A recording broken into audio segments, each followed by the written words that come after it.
tol, no? Dito po ako ngayon sa Mount Acacia po, kasi patuloy po akong naghahanap sa anak ko mga tol, no?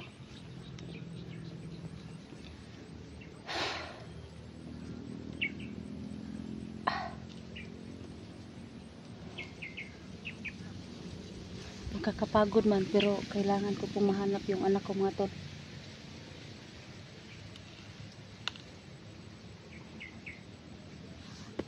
Dito lang siguro yun, kasi yung narinig ko yung mga bandido dito. Sabi nila na bakit daw hindi makita nila yung anak ko. Yung pag sinabi nila yung nakatago po ako, hindi nila ako nakita. Sabi ng bandido na nakita daw nila. Yung napanood ko lang na yung tumakbo yung mga bandido, iniana nga, ayun o, anak ni Elektra. Pero biglang nawala po, kasi magaling daw magtago yung anak ko mga tol. Alam mo, parang may gumagalaw dito.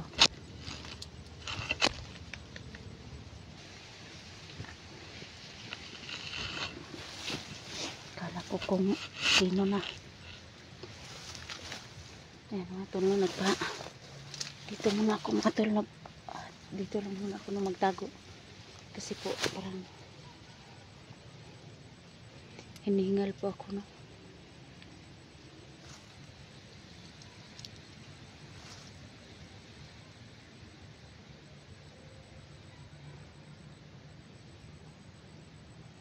Sa lahat ng mga supporters ko dyan, paki-comment na lang po kung saan banda yung anak ko, kasi pupuntahan ko po yun. Kayo lang po makakatulong sa akin kung nasaan na yung anak ko.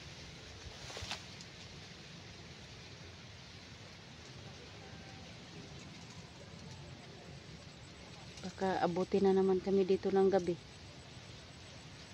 hindi pa kami magkakita ng anak ko.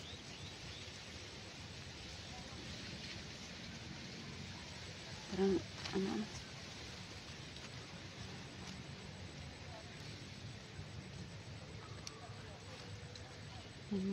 ito lang po yung kasi nauubos na po yung pagkain ko, kaya ito makain naman to.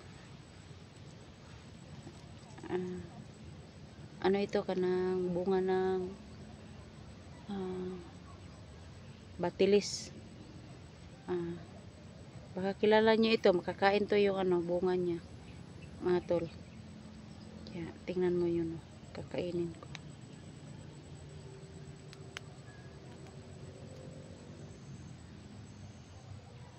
Kasi naubusan na po kami ng pagkain. Kailangan namin mga tol na makita ko yung anak ko, kasi po naubusan na po kami ng pagkain dito, no?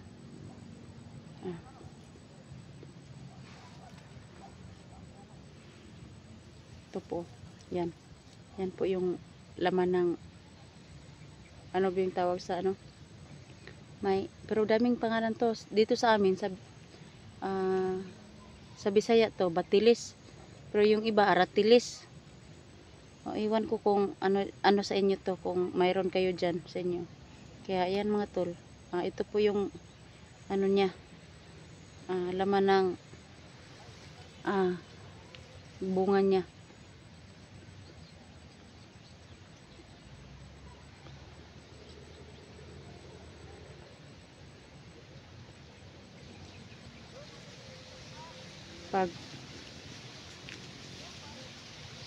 Ito na lang po, kasi ito lang pong kinakain namin dito.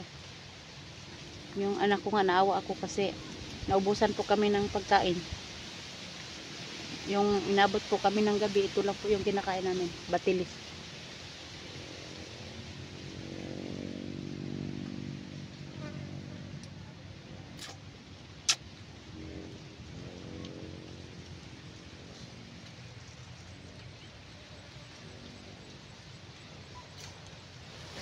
sana makababa po kami no. Makahanap po kami ng pagkain kasi naubusan na po kami ng pagkain dito.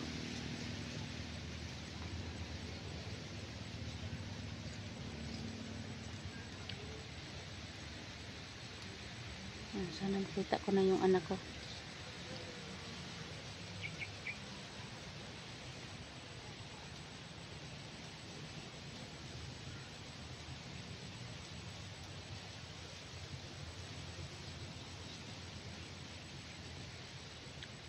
Dito naman po pag nandito po kayo sa sa bundok,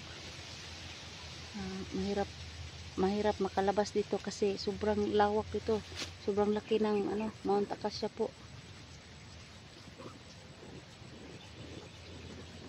Sari-sari ditong may mga lamok, may mga anong tawag kung sa Tagalog pa, langgam, yung mga kung sa Bisaya po amigas. Ito, marami dito. Naranasan ko lahat yan.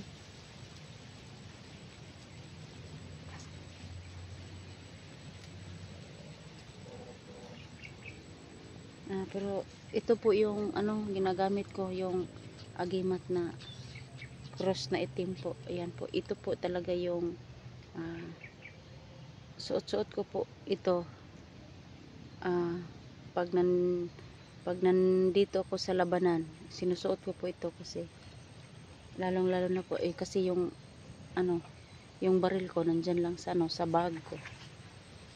Kasi hindi naman ako pwedeng gumamit ng baril. Ayoko nang magpaputok.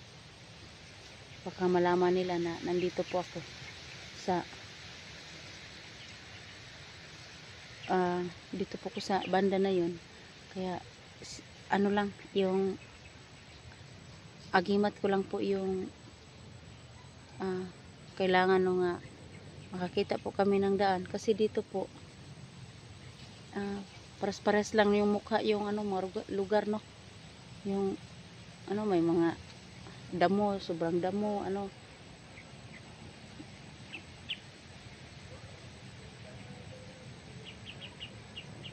dili ka maka basta-basta gawas diri kay pati lugar wa ka kabalog unsay asa kadapit maagi. Pero yung dinadaanan ko na murag safety, kung magkita kami sa anak ko, safety po kaming makababa. Inaano ko yun, nilagyan ko na yung dinadaanan namin pag magkita po kami.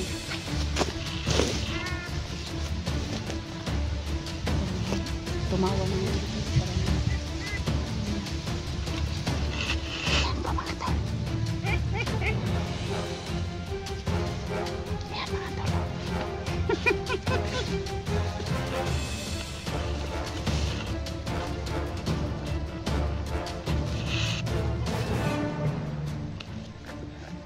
Sundan ko lang po ang kaunti.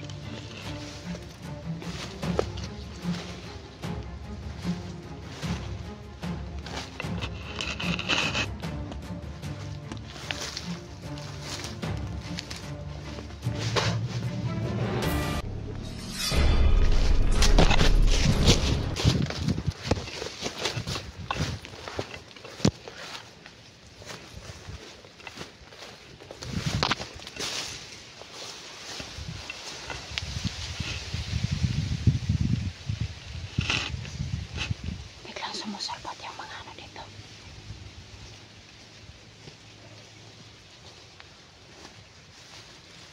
Kasi sobrang dami po dito. Sa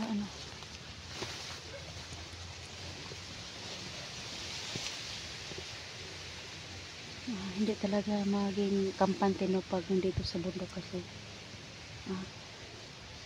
nagsasalita ka. Lagi kang nagsasalita pero may biglang dumadaan, may biglang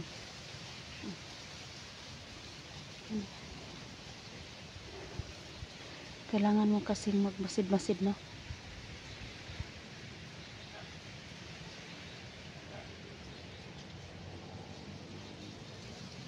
Kasi si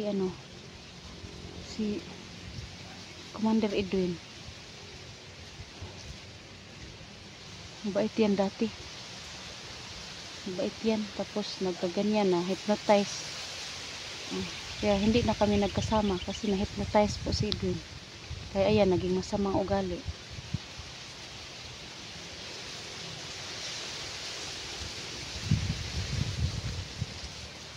Sana bumalik na si Edwin sa, sa dati niyang ugali, mga tol.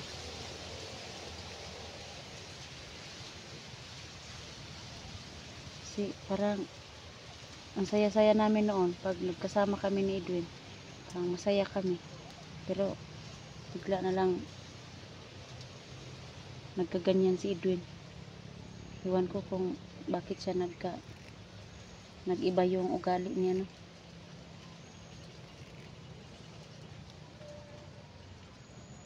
Yung dati saya namin yung gumagala kami, magmumotor, pero yun yung pero sa ngayon parang hindi niya alam.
Yan po yung doon po, may boses po doon.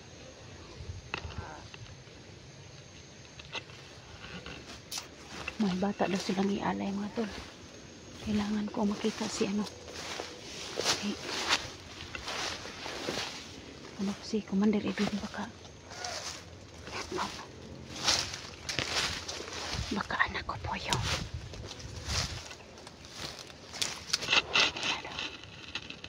baka nakita nila yung anak ko, mga tol.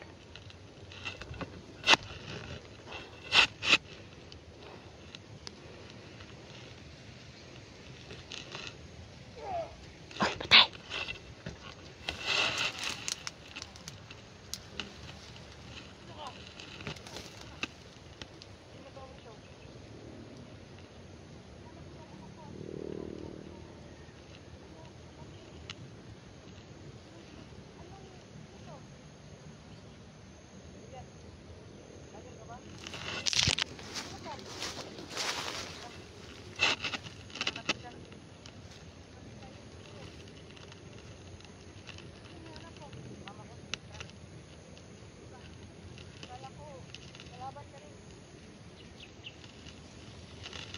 Parang may nag-usap sila.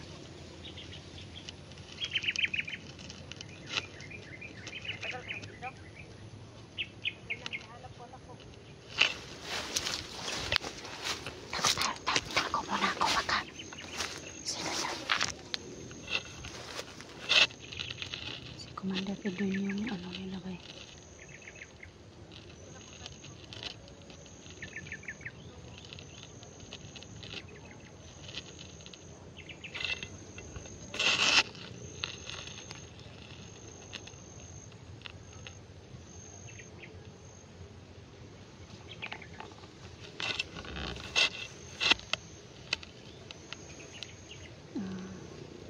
Parang ramdam ko ba nga, parang nararamdaman ko na malapit na kami magkita ng anak ko.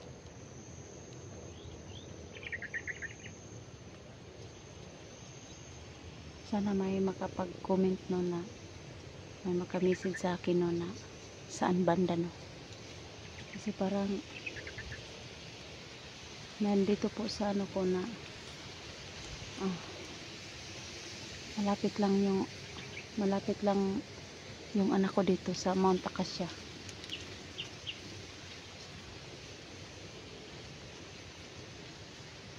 sobrang hirap po dito kasi sobrang lawak po. Ano dito, yan o, yung bundok na yan, oh.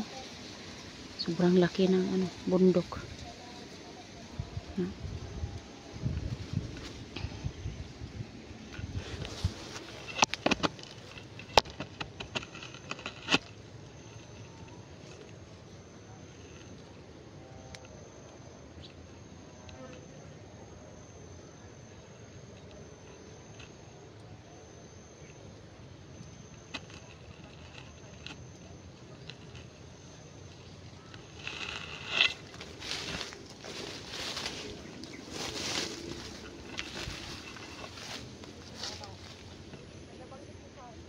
Ay, ano nag-uusap dito?